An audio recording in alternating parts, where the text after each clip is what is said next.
بسم الله الرحمن الرحيم وحاجه قومه قال أتحاجوني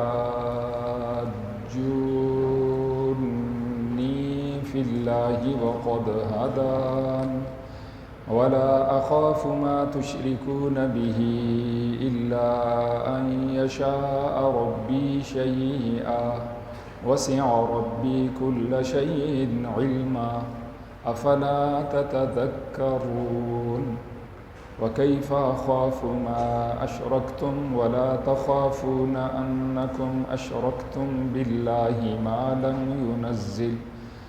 لم ينزل به عليكم سلطانا فأي الفريقين أحق بالأمن إن كنتم تعلمون الذين آمنوا ولم يلبسوا إيمانهم بظلم أولئك لهم الأمن وهم مهتدون صدق الله العظيم وحاجه قومه اور جھگڑا کیا ابراہیم علیہ السلام سے اس کی قوم نے. قال ابراہیم علیہ السلام نے فرمایا اتحاجونی کیا تم مجھ سے جھگڑا کرتے ہو فی اللہ اللہ کے بارے میں وقد ہدان اور یقیناً اس نے مجھے ہدایت بخشی ہے ولا اخاف اور میں نہیں ڈرتا ما تشرکون بہ ان سے جنہیں تم اللہ کے ساتھ شریک کرتے ہو الا ان یشاء ربی مگر یہ کہ چاہے میرا رب شیئا کچھ بھی وسع ربی وسیع ہے میرا رب کل شیء ہر ایک چیز کو علم کے اعتبار سے. افلا تتذکرون کیا پس تم نصیحت حاصل نہیں کرتے. وکیف اخاف اور کیسے میں خوف کھاؤں اور میں کیسے ڈروں ما اشرکتم ان سے جنہیں تم شریک کرتے ہو ولا تخافون اور تم نہیں ڈرتے انکم اشرکتم باللہ کہ تم شریک ٹھہراتے ہو اللہ کے ساتھ ما ایسی چیزوں کو لم ينزل به اس نے نہیں اتاری ان کے بارے میں علیکم تم پر سلطانہ کوئی دلیل. فأی الفریقین پس دونوں گروہوں میں سے کون سا گروہ احق وہ زیادہ مستحق ہے بالامن امن کا ان کنتم تعلمون اگر تم سمجھو. الذین آمنوا وہ لوگ جو ایمان لائے ولم یلبسوا اور انہوں نے خلط ملط نہیں کیا گڈ مگڈ نہیں کیا ایمانہم اپنے ایمانوں کو بظلم ظلم کے ساتھ اولئک یہی وہ لوگ ہیں لہم الامن ان کے لیے امن ہوگا وہم مہتدون اور یہی لوگ ہیں کہ وہ ہدایت یافتہ ہیں. یہ آج کے درس کی 3 آیات کریمہ ہیں. اس سے پہلے والی آیات کریمہ میں حضرت سیدنا ابراہیم علیہ السلام کی دعوت کا بیان تھا جو انہوں نے اپنے والد آزر کے سامنے پیش فرمائی اور اسی کے ساتھ ساتھ ستاروں چاند اور سورج کے الہ اور معبود نہ ہونے کا بیان تھا اور عقیدہ پچھلی آیات کریمہ میں حضرت سیدنا ابراہیم علیہ السلام کا بیان ہوا انی وجہت وجہی للذی فطر السماوات والارض حنیفا وما انا من المشرکین. میں ایک اللہ کو مانتا ہوں اور زندگی کے تمام تر معاملات کے اندر میں اپنے پروردگار کی طرف یکسوئی کے ساتھ میں مائل رہتا ہوں اور میں شرک کرنے والوں میں سے نہیں. آج کے درس کی پہلی 2 آیات کریمہ میں اللہ تعالیٰ جل شانہ نے حضرت سیدنا ابراہیم علیہ السلام کے ساتھ ان کی قوم کے جھگڑے کو بیان کی. یہ تو دعوت تھی جو پچھلی آیات کریمہ میں انہوں نے اپنے والد سے پیش کی یعنی اپنے باپ آزر سے چچا سے پیش کی. پھر جو انہوں نے دعوتیں اپنی قوم کو دی جگہ جگہ قرآن پاک میں اللہ تعالیٰ جل شانہ نے اس کو بیان کیا. میرا الہ اور معبود اللہ ہے الذی خلقنی فہو یہدین اس نے مجھے پیدا کیا اس نے میری رہنمائی فرمائی. والذی هو یطعمنی ویسقین وہ مجھے کھلاتا ہے وہ مجھے پلاتا ہے. والذی یمیتنی ثم یحیین وہ جس نے مجھے زندگی دی پھر مجھے موت دے گا پھر دوبارہ زندہ کرے گا. والذی اطمع ان یغفر لی خطیئتی یوم الدین اور وہ اللہ کہ جب قیامت برپا ہوگی اور قیامت کو وہ خود برپا کرے گا تو اس دن مجھے امید ہے کہ وہ میری بخشش و مغفرت کر دے گا۔ وَإِذَا مَرِضْتُ فَهُوَ يَشْفِينِ، جب میں بیمار ہوتا ہوں تو وہی مجھے شفا دے۔ یہ چند دعوتیں جب ان کے سامنے پیش ہوئیں، اور اس طرح کی بہت ساری دعوتیں، اپنے پرائے سارے دشمن ہو گئے۔ انہوں نے کہا کہ بڑی آگ جلائی جائے، انہوں نے ہمارے بتوں کی توہین کی ہے، ان کو توڑا ہے، ان کی گستاخی کی ہے، اس آگ کے اندر ان کو پھینک دیا جائے۔ چنانچہ بڑی آگ جلائی گئی اور منجنیق کے ذریعے سے حضرت کو اس آگ کے اندر پھینک دیا گیا۔ اللہ نے براہ راست اس آگ کو حکم دیا، قلنا یا نار کونی بردا وسلاما علی ابراہیم، اے آگ تو ٹھنڈی ہو جا، اور ایسی ٹھنڈی کہ سلامتی والی ہو علی ابراہیم، میرے خلیل ابراہیم پر، جس کا ذکر قرآن پاک میں جگہ جگہ موجود ہے۔ ان کا یہ کہنا تھا کہ اے ابراہیم، اگر آپ ہمارے بتوں کو برا بھلا کہو گے تو اس کا نقصان آپ کو ہوگا، ان کی نحوست آپ پہ جائے گی اور اس کا وبال آپ پہ گرے گا۔ حضرت نے فرمایا مجھے اس سے کوئی خوف نہیں، مجھے کوئی ڈر نہیں۔ یہی سب نبیوں کو کہا گیا، حتیٰ کہ انہوں نے کہا آپ الیاذ باللہ منحوس ہیں، آپ کی وجہ سے جتنے حالات آئیں آپ کی وجہ سے آئیں۔ پہلے یہ حالات نہیں تھے ہمارے اوپر، خوشحال، پرسکون، امن، ہر طرح کی آسودگی۔ جب سے آپ آئے ہیں، دعوتیں دینا شروع کی ہیں، آج ہمارے لیے مسائل ہیں طرح طرح کے۔ لہٰذا ہم یہ سمجھتے ہیں کہ جتنے ہمارے حالات کی خرابی ہے اس کے ذمہ دار آپ خود ہیں۔ نبیوں نے سمجھایا نہیں، میں نہیں، تمہارے اعمال تمہارے ان برے حالات کا سبب ہیں۔ تم اگر اپنے اعمال درست کرو، ایمان لاؤ، نیکی کرو، گناہوں کو چھوڑ دو، جو کچھ میں کہتا ہوں اس کے پیچھے پیچھے رہو تو تمہارے حالات سدھر جائیں۔ لیکن وہ لوگ ماننے کے لیے تیار نہ تھے۔ حضرت نے فرمایا کہ مجھے تمہارے بتوں کی طرف سے کوئی خوف نہیں۔ جب تمہیں اپنے پروردگار کا خوف نہیں، جس نے تمہیں پیدا کیا، اتنا طاقتور اللہ، تم اس کے ساتھ شریک کرتے ہو، تو مجھے بتوں کے بارے میں کیا کچھ خوف ہو سکتا۔ تو حضرت نے فرمایا اب دو طرح کے لوگ ہیں، ایک جو توحید پہ قائم ہے اور ایک جو شرک پہ قائم ہے۔ تم خود ہی فیصلہ کرو دونوں میں سے کون امن کا مستحق۔ امن سے مراد کہ اللہ اس سے ناراض نہیں ہوگا، اللہ کی اس پر پکڑ نہیں آئے گی، اللہ کی اس پر گرفت نہیں آئے گی، اس کی دنیا بھی اچھی، موت بھی اچھی، قبر بھی، آخرت بھی اچھی۔ دونوں میں سے کون درست ہے؟ اور تیسری آیت کریمہ میں پھر عام اور ضروری مسئلہ اللہ نے فرمایا الذین آمنوا ولم یلبسوا ایمانہم بظلم اولئک لہم الامن وہم مہتدون۔ اللہ نے خود ہی فرما دی دونوں فریقوں میں سے جو ایمان لایا اور اپنے ایمان لانے کے بعد اس نے ظلم نہ کیا، یہی لوگ ہدایت یافتہ ہیں، یہی لوگ اللہ کے غصے سے، عذاب سے اور جہنم سے وہ امن کے اندر ہیں۔ انہی باتوں کو اللہ تعالیٰ جل شانہ نے الفاظ کے ساتھ بیان فرمایا وَحَاجَّهُ قَوْمُهُ، اور جھگڑا کیا ابراہیم علیہ السلام سے آپ کی قوم نے۔ قال، حضرت نے فرمایا أَتُحَاجُّونِّي، کیا تم مجھ سے جھگڑا کرتے ہو فی اللہ، اللہ کے بارے میں، وقد ہدان، اور یقیناً اس نے تو مجھے ہدایت بخشی ہے، ولا اخاف، یاد رکھو میں نہیں ڈرتا، ما تشرکون بہ، ان سے جنہیں تم اللہ کے ساتھ شریک ٹھہرا رہے ہو، وہ سورج ہو، چاند ہو، ستارے ہوں، یا تمہاری دیویاں ہوں، یا اس کے علاوہ تمہارے بت ہوں، صنم ہوں یا وثن ہوں، الا ان یشاء ربی شیئا، ہاں مجھے نقصان ہو سکتا ہے جو میرا اللہ چاہے، وسع ربی کل شیء علما، میرا رب وہ وسیع ہے ہر ایک شے کو علم کے اعتبار سے، افلا تتذکرون، کیا تم نصیحت حاصل نہیں کرتے، وکیف اخاف، اور میں کیسے ڈروں، ما اشرکتم، ان سے جنہیں تم اللہ کے ساتھ شریک ٹھہرا رہے ہو، ولا اخاف، تم ولا تخافون، اور تم نہیں ڈرتے، انکم اشرکتم باللہ، کہ تم اللہ کے ساتھ شریک ٹھہراتے ہو، ما اس کو لم ینزل بہ علیکم سلطانا، اللہ نے تمہاری اوپر اس کی کوئی دلیل نازل نہیں فرمائی، تو تم خود ہی فیصلہ کرو، ایک طرف میں ہوں دوسری طرف تم ہو، فأی الفریقین، دونوں گروہوں میں سے کون سا گروہ احق، وہ زیادہ مستحق ہے، بالامن، امن، کہ اس کو امن ملے دنیا آخرت میں، اللہ اس سے ناراض نہ ہو اور اللہ اس سے خوش ہو، غصہ نہ ہو، عذاب نہ آئے، ان کنتم تعلمون، اگر تم سمجھو، اگر تم جانو۔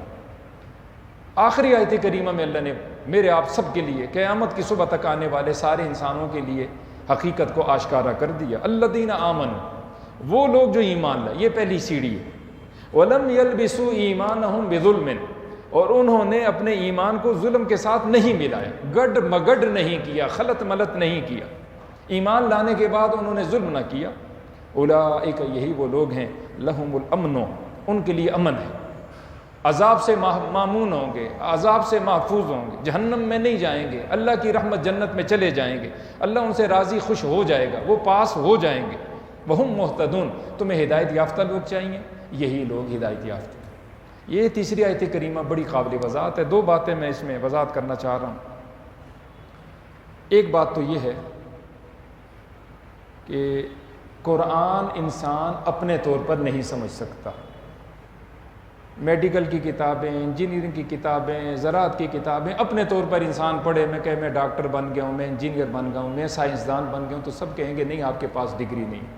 بہت سارے لوگ ہیں وہ کہتے ہیں جی ہم خود، کیونکہ ہماری عقل ہے، سمجھ ہے، ہم نے فلاں سلسلوں میں بڑی مہارت حاصل کی، کہ قرآن کی بھی ہم عالم ہیں، ہم مفتی، شیخ القرآن ہے، شیخ الحدیث ہیں، شیخ الاسلام ہے۔ یقیناً یہ کسی طور پر بھی درست نہیں، اس لیے کہ میں 3 مثالیں یہاں عرض کرنا چاہوں گا۔ یہ آیت کریمہ جب صحابہ کے سامنے آئی، بخاری سے، مسلم شریف اور ابو داؤد شریف اور ترمذی شریف، ان کتابوں میں یہ روایت موجود ہے حضرت سیدنا عبداللہ ابن مسعود رضی اللہ تعالیٰ عنہ سے۔ انہوں نے حضور سے پوچھا یا رسول اللہ صلی اللہ علیہ وسلم اینا لم یظلم نفسہ، ہم میں سے کون ہوگا جس سے کچھ نہ کچھ ظلم زیادتی اپنے جان پہ نہ ہو، اپنی ذات پہ نہ ہو۔ ایمان کے بعد امن اس کو ملے گا جو ظالم نہ ہو، اس سے ظلم نہ ہو، یعنی گناہ نہ ہو۔ ہم میں سے کون ہوگا جس سے گناہ نہ ہو؟ یعنی ان کو بھی اس آیت کریمہ کی تفسیر خود اپنے طور پر سمجھ نہیں آئی، حالانکہ وہ عربی دان ہیں۔ میری بات سمجھ رہے ہیں کہ نہیں سمجھ رہے؟ صحابہ کون ہیں؟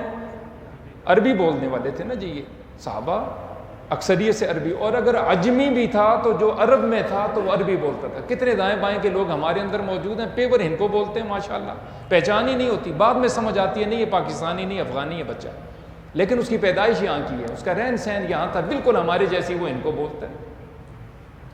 عربی ہونے کے باوجود قرآن کو سمجھ نہیں سکے، حضور سے پوچھا یا رسول اللہ صلی اللہ علیہ وسلم کون ہم میں سے ایسا ہے جو ظالم نہیں ہوگا، پھر تو ہمارے لیے عذاب سے امن تو نہیں ہوگا یا رسول اللہ۔ حضور نے اس کی وضاحت خود بیان فرمائی۔ جب تک قرآن کے ساتھ حضور کی تعلیمات نہیں ہوں گی نا تو بندہ قرآن نہیں سمجھ سکتا۔ کتنے ہی ایسے لوگ، جی حدیثیں تو بعد میں لکھی گئی ہیں، اور جی حدیثیں تو ان میں اختلافات بھی ہیں، لہٰذا قرآن تبیان لکل شیء، ہر چیز اس میں بیان ہو چکی ہے، لہٰذا ہمیں کوئی ضرورت نہیں کہ ہم حدیث کی طرف جائیں، قرآن ہمارے لیے کافی ہے۔ جس طرح غامدی صاحب ہیں اور پرویز ایک پہلے گزرا ہے، اور اسی طرح سر سید گزرے ہیں، اس طرح کے بہت سارے لوگ وہ منکرین حدیث تھے، حدیث کو نہیں مانتے تھے، کہتے ہم نہیں مانتے۔ آپ خود ان کے افکار کا مطالعہ کیجئے، نظریات کا مطالعہ کیجئے، آپ کو سمجھ آ جائے گی کہ یقیناً وہ قرآن کہتے تھے ہمارے لیے سب کچھ۔ جب صحابہ صرف قرآن سے نہیں سمجھ سکے، ان کو حضور کی حدیث کی ضرورت پڑی ہے، حضور کی وضاحت کی ضرورت پڑی ہے، حضور کی تفسیر کی ضرورت پڑی ہے، تو میں اور آپ اپنے طور پر قرآن پاک کا کوئی مفہوم کبھی سمجھ نہیں سکتے۔ یہ ایک مثال عرض کر رہا ہوں۔ تو حضور نے فرمایا اے میرے صحابہ، ظلم سے مراد وہ ظلم نہیں، کسی نے جھوٹ بول دیا، دوسرے کو مار دیا، گالی دے دی، جی کسی کا حق دبا لیا، نماز کے وقت پہ نماز نہ پڑھی، روزے کے دنوں میں روزہ نہ رکھا، حرام مال حاصل کر لیا، جی یہ سب ظلم ہے نا، چھوٹا ظلم بھی بڑا ظلم۔ حضور نے فرمایا اس سے یہ ظلم نہیں، اس سے وہ ظلم مراد ہے جو سورہ لقمان میں لقمان حکیم نے اپنے لخت جگر سے کہا تھا، اذ قال لقمان لابنہ وهو یعظہ یا بنی لا تشرک باللہ ان الشرک لظلم عظیم۔ اور اے میرے لخت جگر، میں تجھے نصیحت کرتا ہوں اللہ کے ساتھ شریک نہ ٹھہرانا، شرک نہ کرنا، کیونکہ شرک ظلم عظیم ہے۔ اب حضور کی وضاحت آئی، مسئلہ واضح ہو گیا کہ عام ظلم مراد نہیں۔ کون سا ظلم مراد ہے جی؟ شرک ظلم عظیم جو ہے وہ معاف نہیں۔ ایمان لایا اور اس نے شرک نہ کیا، اس کی بخشش ہو جائے۔ اور 5ویں پارے میں ہم نے پڑھا ہے، 2 دفعہ پڑھا ہے یہ والی آیت کریم، ان اللہ لا یغفر ان یشرک بہ ویغفر ما دون ذلک لمن یشاء۔ اللہ مشرک کی بخشش و مغفرت نہیں کرے گا، اس کے علاوہ جس کی چاہے گا اللہ بخشش کر دے۔ صحابی رسول حضرت ابو ذر غفاری رضی اللہ تعالیٰ عنہ، انہوں نے پوچھا یا رسول اللہ صلی اللہ علیہ وسلم وَإِن زَنَا وَإِن سَرَقَ، ایک مسلمان چوری کرے، زنا کرے، پھر بھی بخشا جائے گا؟ بخاری شریف کی روایت عرض کر رہا ہوں، توجہ دھیان سے سنیے، یاد رکھیے۔ ہمارے دل چھوٹے ہیں، سوچ بھی چھوٹی ہے، تو پھر ہم مسلمانوں کو ایک دم سے کافر بنا دیتے ہیں، کہتے کبھی تیری بخشش نہیں ہوگی۔ حضور سے پوچھا گیا وَإِن زَنَا وَإِن سَرَقَ، چوری کی، زنا کیا، مر گیا توبہ بغیر، پھر بھی بخشش ہو جائے گی؟ حضور نے فرمایا ہاں وَإِن زَنَا وَإِن سَرَقَ۔ صحابی نے پھر پوچھا وَإِن زَنَا وَإِن سَرَقَ، حضور نے فرمایا ہاں وَإِن زَنَا وَإِن سَرَقَ۔ صحابی نے حیران ہو کر سہبارہ پوچھا یا رسول اللہ، زنا جیسا اتنا بڑا جرم، چوری جیسا بڑا ظلم، پھر بھی بخشا جائے گا؟ حضور نے فرمایا ہاں وَإِن زَنَا وَإِن سَرَقَ وَإِن رَغِمَ أَنْفُ أَبِي ذَرٍ فِي التُّرَابِ، اگرچہ ابو ذر کا ناک زمین کے اندر، مٹی کے اندر خاک آلود ہو جائے، پھر بھی اللہ اس کی بخشش و مغفرت فرما دے گا۔ یہ میرے آپ کے لیے تسلی کا مضمون عرض کر رہا ہوں۔ چوری والا بھی بخشا جائے گا اور زنا والا بھی بخشا جائے، اللہ کی مرضی اللہ اس کو سزا دے، اللہ کی مرضی سزا دے بغیر اللہ اس کی بخشش کر دے، اللہ کی مرضی جو مظلوم تھا اس کو اس کا حق دے کہ اس کو خوش کر کے اس کو بخش دے، اللہ کی مرضی، عدالت اس کی۔ یہ دنیا کی عدالتوں کے بارے میں میں اور آپ اش نہیں کر سکتے۔ پتہ ہے 100% غلط فیصلہ ہوا، سر جھکا کے باہر نکلتے، وہ بولیں گے تو یہاں گستاخی ہو جائے گی اس عدالت کی، فوراً جج کہے گا پکڑو اس کو اندر کرو، اس نے گستاخی کی، توہین عدالت کے کیس میں اندر ہو چکے بندہ۔ تو فیصلہ آپ کا میرا نہیں چلے گا، ذہن آپ کا میرا نہیں چلے گا، فیصلہ کس کا چلے گا؟ اللہ کا اور اللہ کے رسول حضرت محمد مصطفیٰ احمد مجتبیٰ صلی اللہ علیہ وآلہ وسلم کا۔ تو اب پتہ چلا ایمان کے بعد شرک نہ کرے تو بخشش ہو جائے گی، اللہ کی بڑی مہربانی۔ دوسری روایت عرض کرتا ہوں، یہ بات تو تھوڑی لمبی ہو جائے گی، لیکن صحابی رسول ہیں عدی بن حاتم، یہ حاتم طائی کے بیٹے ہیں۔ انہوں نے قرآن پاک کی سورۃ البقرہ کی آیت کریمہ سنی کہ تم رمضان شریف میں ثم اتموا الصیام الی اللیل وکلوا واشربوا حتی یتبین لکم الخیط الابیض من الخیط الاسود من الفجر، تم رمضان کی راتوں میں کھاؤ پیو یہاں تک کہ سفید دھاگا ظاہر ہو جائے کالے دھاگے سے۔ انہوں نے 2 دھاگے اپنے تکیے کے نیچے رکھ دیے، دیکھتے رہے ان دھاگوں کو، سفید کالا، جب تک پہچان نہ اس وقت تک میں کھا پی سکتا ہوں۔ صبح کو حاضر ہوئے، عرض کیا یا رسول اللہ یہ میں آیت کریمہ میں نے سنی تھی تو میں اس کا یہ مطلب سمجھا ہوں۔ حضور نے فرمایا تیرا تو تکیہ بہت بڑا ہے، تیرا تکیہ سرہانا بہت بڑا ہے کہ اس نے زمین و آسمان کو اپنے اندر رکھ لیا۔ اس سے یہ مراد نہیں جو تو سمجھا ہے، اس سے مراد ہے رات کی کالیائی سے جہاں سے سورج طلوع ہوتا ہے وہاں سے ہلکی سی دھاری سفیدی جس کو طلوع فجر کہتے ہیں، روشنی نمودار ہو جائے، اس سے تو یہ مراد ہے۔ وہ مطلب نہیں سمجھ سکے، عربی دان ہیں، مطلب کس نے سمجھایا؟ حضرت محمد مصطفیٰ احمد مجتبیٰ صلی اللہ علیہ وآلہ وسلم نے۔ تیسری روایت قرآن پاک میں سورہ بقرہ کا آخری رکوع ہے، ان تبدوا ما فی انفسکم او تخفوہ یحاسبکم بہ اللہ، کوئی دل کی بات کو ظاہر کرو یا اندر رکھو، اللہ تم سے حساب کرے گا، اللہ تم سے پوچھے گا، محاسبہ کرے گا۔ صحابہ ڈر گئے، کسی کی خیر نہیں۔ کتنی باتیں دل میں ہوتی ہیں، زبان پہ نہیں آتی، عمل میں نہیں آتی، تو ہم تو رگڑے میں آئیں گے، ہمیں تو عذاب ہوگا۔ کتنی باتیں آ جاتی ہیں، خیالات۔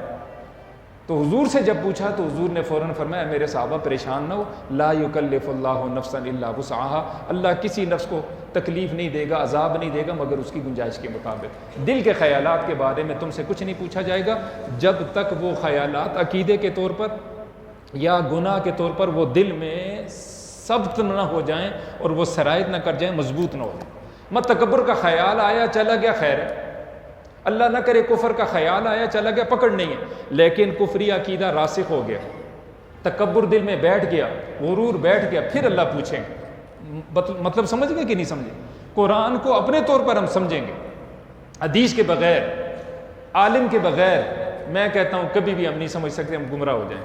اسی لیے امام بخاری کہتے ہیں انما العلم بالتعلم، اگر تم نے علم سیکھنا ہے تو پھر تمہیں علماء کے سامنے زانو تلمذ، شاگردی کی حیثیت سے تمہیں 2 زانو ہو کے بیٹھ کے سیکھنا پڑے گا، اور پھر اس میں بھی یہ شرط ہے کہ اپنی منمانی چھوڑ، یہ سوچے کہ مجھے جو حق بات ملے گی میں آمنا و صدقنا انشاءاللہ اس پہ عمل کروں گا، تو پھر اللہ اس کی رہنمائی فرمائیں گے، ورنہ کبھی بھی اصلاح نہیں ہو سکتی۔ یہ چند باتیں اس لیے عرض کی ہیں کہ دیکھیے بے ظلم کا معنی صحابہ نے کچھ اور سمجھا، حضور نے کچھ اور بتایا۔ 2 روایتیں اور جو عرض کی ہیں، صحابہ نے کچھ سمجھا اور حضور نے کچھ دوسرا بتایا۔ آخری روایت عرض کر رہا ہوں اور بات کو مکمل کرتا ہوں، مسند احمد کی روایت، اور میرے آپ کو اس میں بڑی تسلی ہو جائے گی، ہم خوش ہو جائیں۔ ایک آدمی دور سے آیا سوار، جس طرح آج کل دور سے گاڑی آئے تو بندہ سمجھ جاتا ہے کوئی آنے والی گاڑی آ رہی۔ حضور نے فرمایا یہ ایک آدمی ایاکم ترید، یہ تمہاری طرف آنا چاہتا ہے۔ چنانچہ وہ آیا اور حضور کی خدمت میں مختصراً وہ واقعہ عرض کرتا ہوں۔ تو حضور نے اس سے پوچھا کہ تو کہاں کا ارادہ رکھتا ہے اور کہاں سے آیا؟ اس نے کہا جی میں اپنے اہل عیال خاندان علاقے کو چھوڑ چھڑا کے آیا ہوں اور میں حضرت محمد مصطفیٰ احمد مجتبیٰ صلی اللہ علیہ وسلم کی خدمت میں حاضر ہو کر ایمان اسلام کے بارے میں پوچھنا چاہتا ہوں، مسلمان ہونا چاہتا ہوں۔ تو حضور نے فرمایا کہ تو نے اپنے رسول، اپنے نبی جن کو تو چاہ رہا ہے ان کو اپنے سامنے پا لیا، یعنی تیرا نبی تیرا رسول تیرے سامنے موجود۔ وہ خوش ہوا، اس نے پوچھا اے اللہ کے رسول صلی اللہ علیہ وآلہ وسلم ایمان کیا ہے؟ حضور نے بتایا ایمان یہ اللہ پر ایمان، اللہ کے رسول پر ایمان سمجھائے، وہ ایمان لے آئے۔ اس نے کہا میرا اور کیا کام ہے؟ حضور نے فرمایا دن میں 5 وقت کی نماز فرض ہے، تو نے ادا کرنی ہے، رمضان کے روزے فرض ہیں تو نے رکھنے، صاحب نصاب ہے زکوٰۃ دے گا، حج زندگی میں ایک دفعہ کر، اور لمبی چوڑی باتیں نہیں کی۔ اس نے کہا اے اللہ کے رسول صلی اللہ علیہ وسلم ایمان کے بعد ان ساری چیزوں کی مکمل پاسداری کروں گا، مجھے اجازت ہے میں اپنے علاقے چلا جاؤں؟ اتنی بس ملاقات ہوئی، آپ نے فرمایا چلے جاؤ۔ جب وہ گیا اور اپنی سواری کو، گھوڑے کو اس نے دوڑایا، اللہ کی شان، اس گھوڑے کا پاؤں ایک جنگلی چوہے کے بل کے اندر پھنس گیا اور وہ اوپر سے نیچے گرا، اس کی گردن کی ہڈی ٹوٹ گئی، فوت ہو گئی۔ صحابہ دوڑے لپ کے اس کی طرف دیکھا تو وہ بیچارہ فوت ہو چکا۔ حضور نے 2 باتیں فرمائی، ھذا من الذین عملوا قلیلا واجروا کثیرا، یہ ان لوگوں میں سے عمل بڑا تھوڑا کیا لیکن اجر اس نے بڑا پا لیا۔ دوسری بات فرمائی ھذا من الذین لم یلبسوا ایمانہم بظلم، یہ ان لوگوں میں سے ہے کہ ایمان کے بعد اس نے ظلم نہیں کیا، ایمان کے بعد ظلم یعنی ایمان کے بعد شرک نہیں کیا۔ اولئک لہم الامن وہم، یہ ان لوگوں میں سے اس کے لیے عذاب سے امن بھی ہے، جنتی ہے اور یہ ہدایت یافتہ ہے۔ پھر صحابہ سے فرمایا اس کے لیے تم قبر تیار کرو، اس کو نہلاؤ دھلاؤ۔ حضور نے خود اس کی نماز جنازہ پڑھائی، اس کی نماز جنازہ میں شرکت کی، قبرستان تشریف لے گئے، اس کے لیے دعائے بخشش و مغفرت فرمائی۔ یہ میرے آپ کے لیے کہ وہ آدمی بڑا خوش نصیب ہے، ایمان لایا اور ایمان کے بعد پھر وہ نیکی کرتا رہا، شرک نہ کیا، تو اللہ تعالیٰ جل شانہ یقیناً اس کی بخشش مغفرت فرما دے۔ عرض کرنے کا مقصد یہ ہے کہ ایمان ضروری ہے اور شرک سے بچنا ضروری ہے۔ فرائض واجبات کا اہتمام، اگر ہم یہ چاہیں ہمارا خاتمہ اچھا ہو جائے تو ایمان کے بعد شرک سے بچتے ہوئے ہم نیکیاں کرتے، فرض کا اہتمام ہو، واجب کا اہتمام ہو، وَاعْبُدْ رَبَّكَ حَتَّىٰ يَأْتِيَكَ الْيَقِينُ۔ انشاءاللہ میرا آپ کا یقین ہے اللہ ان نیکیوں کی برکت سے میرا آپ کا خاتمہ ایمان کے ساتھ فرمائیں گے۔ اولئک لہم الامن وہم مہتدون، یہ نعمتیں اللہ مجھے آپ کو بھی عطا فرمائیں۔